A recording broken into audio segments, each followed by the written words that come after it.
नमस्कार, प्रणाम, हर हर महादेव, जय शिव काशी। राम राम जी। आप सभी लोगों को आज की जो पूजा है और आज का जो ज्ञान है, आज सबसे पहले मैं दे दूँ आपको। ये जो दीपक आपको प्रज्वलित दिखाई दे रहा है, ये मेरा रोज़ का काम है और ये रोज़ का पूजन होता है। इतना ही सिर्फ दिया नहीं जलता है, बाहर भी बहुत सारे दिए जल रहे हैं। हर मंदिर पे अलग अलग, एक अंदर मंदिर है, एक यहाँ मंदिर है और बाहर अलग अलग जगह पे है, वहाँ सब जगह दिए जलते रहते हैं। अब हम आज जो प्रश्न उठा रहे सबसे ज़्यादा लोगों का ये है, क्या दीदी आप तंत्र सिखाते हैं, क्या गुरु माँ आप तंत्र सिखाते हैं या ज्योतिष सिखाती हैं, क्या हम भी ज्योतिष और तंत्र सीख सकते हैं या नहीं। देखिए बच्चा, जिसको भी ज्योतिष और तंत्र सीखना होता है, तो तंत्र जो होता है वो सबके लिए नहीं होता है, ज्योतिष सबके लिए होता है। कोई भी व्यक्ति सीखना चाहे ज्योतिष सीख सकता है, तंत्र सबके लिए नहीं होता है।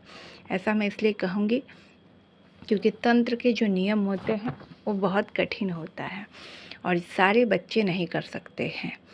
और अगर कुछ बच्चे ऐसे होते हैं जो सिर्फ कुछ क्षण के लिए किसी चीज़ को प्राप्त करने के लिए तंत्र को सीखना चाहते हैं, उसके बाद उसे ड्रॉप करना चाहते हैं, तो ऐसे लोगों के लिए तंत्र नहीं होता है। सबसे पहले इस बात को समझिए, तंत्र उस व्यक्ति के लिए होता है जो अपनी पूरी ज़िंदगी तंत्र को दे दे। ठीक है, तंत्र में आने के बाद तंत्र से पीछा नहीं छूटता है, इस बात को ध्यान रखिए। मान लीजिए कि बिजली के तार आपको डायरेक्ट कोई पकड़ा दे तो आपको करंट मार देगा, है ना। नंगा तार की बात कर रही हो, ठीक है। उसके ऊपर अगर कोड चढ़ा रहता है तो आपको झटके नहीं लगते हैं, करंट नहीं लगता है।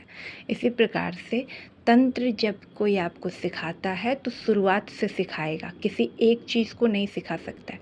वो शुरुआत से ही आपको चीज़ों को सिखाएगा, तभी जाकर आप उसको समझ पाएंगे और अव्वल हो पाएंगे।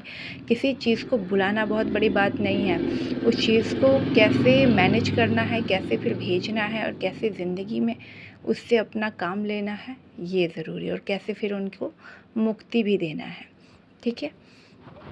बहुत सारे ऐसे तंत्र होते हैं जो खुद के लिए बहुत घातक होते हैं, इसीलिए गुरु के बिना सानिध्य के कभी भी तंत्र को नहीं सीखना चाहिए। अगर आप गुरु के बिना सानिध्य के सीखते हैं तो आपके घर में मृत्यु हो जाती है, ठीक है।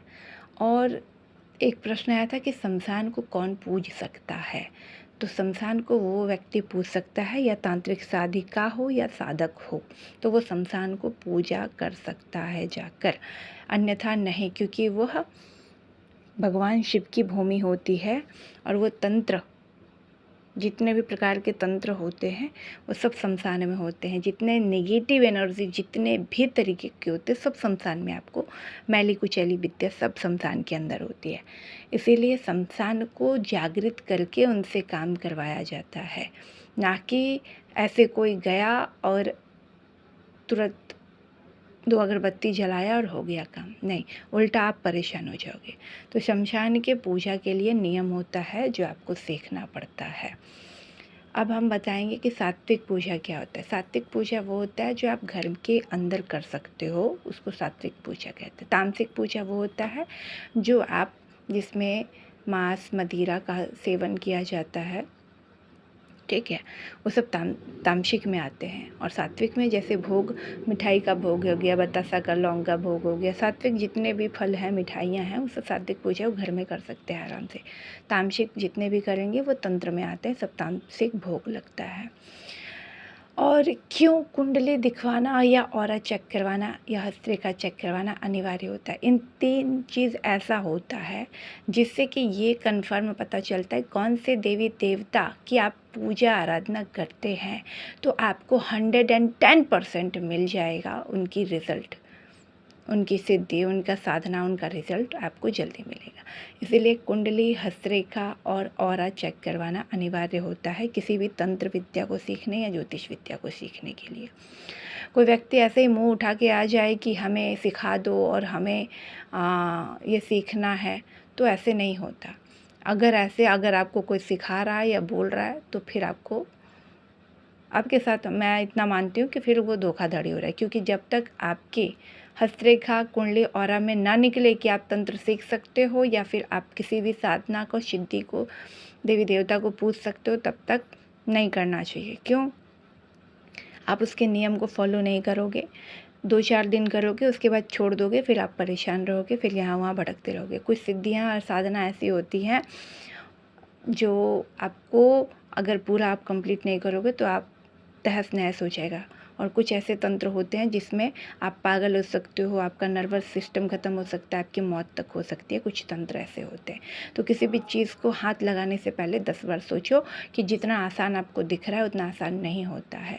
रात्रि के अभी बज रहे हैं, मैं आपको एक बार दिखा दूँ क्योंकि बहुत सारे बच्चे अनविज्ञ हैं और वो यहाँ वहाँ देखिए 2:30 हो रहा है। ठीक है, 2:30 हो रहा था। दिन मंगलवार है, 23 जून की वीडियो है ये। ठीक है, अब आप सोचो कि इतनी रात को मैं पूजा करूँगी और ये मेरा रोज़ का रूटीन है। इससे पहले आपको स्नान करना होता है, पवित्र होना होता है। उसके बाद आप बिना खाना खाए, ग्रहण किए आपको पूजन करना पड़ता है। जब तक ये पूजा ख़त्म नहीं होगी तब तक आप पूजा करते रहेंगे। और जिस दिन का जो दीपक दान होता है वो दीपक लगाएंगे। जो भगवान के प्रिय अगरबत्ती होते हैं वो धूप माला जप करोगे, पूजा करोगे, शास्त्रगत जो आपका आसन है मंत्र करोगे। फिर आपके जो जलपात्र होंगे वो अलग होंगे, सोने का स्थान अलग होगा, ब्रह्मचर्य का पालन होगा। झूठ नहीं बोलना है जब तक आप सिद्धि साधना कर रहे हो, एक भी झूठ नहीं बोलना है, एक भी गाली गलौज नहीं करना। अगर आप ऐसा करते हो तो आपका सिद्धि, आपकी साधना सब छिन्न भिन्न हो जाती है। इसमें 4 घंटा, 5 घंटा या 6 घंटा आप अपनी आवश्यकता अनुसार जितना घंटा आप मौन रह सकते हो तो किसी से बात नहीं करना। ये सब नियम होते हैं और ये सब करना पड़ता है। ठीक है, तब सिद्धि या साधना प्राप्त होती है। जिस व्यक्ति को वो किसी पे अगर एक हाथ भी रख दे, वो कितना भी घटिया आदमी हो, कितना भी खराब आदमी हो, कितना भी दुखी आदमी हो, वो सुख बदलते उसको देर नहीं लगता। कितना भी उसका व्यापार नहीं चलता हो, घाटा होता हो, लॉस होता हो, कुछ भी होता हो, अगर वो आपको हाथ लगा दिया, हृदय से कुछ दे दिया आपके घर के लिए, सब आपका कल्याण हो जाएगा। कुछ बोल दिया, सब कल्याण हो जाएगा। यहीं उससे अगर आपने झगड़ा कर लिया, मनमुटाव कर लिया, अगर उसने गुस्से में कुछ फेंक दिया या फिर गुस्से में आपसे को कुछ बोल दिया या गुस्से में उसने कुछ भी ऐसा किया, तो आप उस दिन से देखोगे कि आपकी ज़िंदगी में लॉस चालू हो जाएगा। उतनी बरकत नहीं होगी जितनी पहले होती थी। कहीं ना कहीं से आपको निराशा हाथ लगेगा। और ऐसे लोगों से अगर आप दूर से भी जुड़कर हो, मन में भाव उनके प्रति अच्छे रख रहे हो, तो आपके ज़रूर कल्याण होंगे। वो बालाजी जाकर कर देते हैं। जितने भी दुनिया में तांत्रिक साधिका या साधक हैं, अगर अच्छे अव्वल के हैं, अभी तो बहुत सारे नकली भी घूम रहे हैं, उनकी बात नहीं कर रही, जो अच्छे अव्वल के औहदे के हैं, जिसने सच में सिद्धि और साधना प्राप्त की है, अगर आप उनके सिर्फ शरणागत हो जाएंगे, सिर्फ आप अपनी वाणी उनसे जाकर अपना दुखड़ा गा देंगे और उनका ध्यान पड़ गया और उन्होंने आपको आशीर्वाद दे दिया दोनों हाथों से, चाहे एक हाथ से, आपका उसी दिन से कल्याण होना चालू हो जाएगा। और अगर आपने उनसे ताबीज़ बनवा कर या अपने घर में पोटली, कुछ भी उनसे जुड़ी हुई चीज़ आप अपने घर में मंगा कर रख लेते हो, तो वो चीज़ आपको हमेशा बचाती है, प्रोटेक्शन देती है और बचा कर रखती है और आपको कुछ नहीं होने देती है। इतनी सिद्धियाँ और साधना में पावर होती है। ठीक है, और अभी जितने भी बच्चे जो नए नए हैं, जो उठ के आते हैं कि हमें तंत्र सिखा दीजिए, तंत्र सिखा दीजिए, जिसकी औकात मैं कहती हूँ कि कुंडली दिखाने की नहीं है, हस्तरेखा दिखाने की नहीं है, वो तंत्र कैसे सीखेगा। सबसे पहली बात तो यहाँ ये है, जिसके पास जेब में फूटी कौड़ी नहीं है, ना हस्तरेखा दिखाने के लिए ना कुंडली दिखाने के लिए, तो वो तंत्र क्या संभालेगा। तंत्र में इतने पैसे खर्चे होते हैं पूजा के लिए, क्या बाप आपका लगता है दुकानदार जो आपको फ्री में सारा सामान दे देगा। हाँ, आप तो कहोगे कि अरे इतना कौन करेगा। फिर जब रात को नहाने की बारी आएगी, जब तंत्र का पूजा आ जाएगा, जब आपको एक दिन में 3 बार नहाना पड़ेगा, तब तो आप कहोगे कि कौन नहाएगा, गर्मी में कौन नहाएगा, ठंडी में कौन नहाएगा, बरसात में, जब भी आ जाएगा आपको करना पड़ेगा। और रात को जाग कर इतना मेहनत करनी पड़ेगी, तो आप तो कहोगे इससे अच्छा तो मैं एसी के रूम में एसी चालू करके सोता हूँ, क्या ये सब में क्या ही रखा है, मैं नहीं कर पाऊँगा। तो दुकानदार आपके पिताजी नहीं लगते हैं ना कि आपको फ्री में सारा सामान पूजा का दे देंगे। जैसे अभी एक ही व्यक्ति था, उसने कहा कि ऐसा है कि बस 2 अगरबत्ती जला दूँगा हो जाएगा। 2 अगरबत्ती जलाने से आपके जैसे अभी दिन चल रहे हैं ना वैसे ही रहेंगे। उसके लिए बहुत परिश्रम करना पड़ता है, ठीक है। अलग अलग तरीके का भोग लगता है, फूल लगते हैं, माला लगते हैं, सामान लगता है। ये जो आपको दीपक नॉर्मल लग रहा है ना, ये दीपक नॉर्मल नहीं है, इसमें बहुत तरीके की चीज़ें पड़ती है, ठीक है। वो सब बहुत कीमती आता है, बहुत महंगा आता है। वो आपको मंगवा कर ऑलरेडी पहले से रखना पड़ेगा। जिस दिन पूजा होगा उस दिन करना ही पड़ेगा। ये तो सात्विक पूजा का दिखा रही हूँ। तामसिक पूजा जब होता है उसमें तो इतने खर्चे होते हैं कि एक एक दिन में आपका 51 हज़ार रुपया कब लग जाएगा, 11 हज़ार रुपया तंत्र पूजा में कब लग जाएगा, आपको खुद नहीं समझ में आएगा।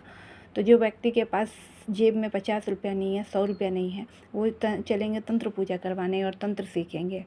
तंत्र सीखने के लिए बहुत पैसे खर्च करने पड़ते हैं लोगों को, तब जाकर वो अव्वल नंबर का तांत्रिक या तंत्र सिद्धि बनता है। वरना आप भी एक झोला उठा लो और बस एक कपड़ा काला पहन लो और ढोंग करते चलना है तो बहुत घाट पे यहाँ वहाँ आपको भीख मांगते भिखारी जैसा मिल जाएंगे। वो लोग कोई तांत्रिक नहीं होते हैं, वो सिर्फ एक भेष बना लेते हैं और वो रियल में नहीं होते। उनके पास कोई शक्ति, कोई पावर, कुछ नहीं होता।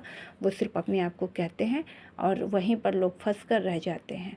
और तभी लोग कहते हैं कि हम इस अघोरी के पास गए थे, उसके पास गए थे, ये सीखे, वो किए, पर आज तक कोई रिजल्ट नहीं मिला। असली जगह पहुँचे हुए तो 40 दिन के अंदर आपको सिद्धियाँ का अनुभव होने लगेगा बॉडी के अंदर, अपने आसपास सब कुछ। जो इस प्रकार का जो सिद्धि ले रहे हो, वो जो भी आप इमेजिन करोगे वो चीज़ आपकी ज़िंदगी में होना चालू हो जाएगा। चाहे अच्छा सोच रहे हो, चाहे बुरा सोच रहे हो, आपको शक्तियाँ सब कुछ बताएगी। शमशान काली भी, और जो शक्ति की सिद्धि ले रहे हो वो सब बताएगी। जिसका काम करोगे उसका काम हो जाएगा।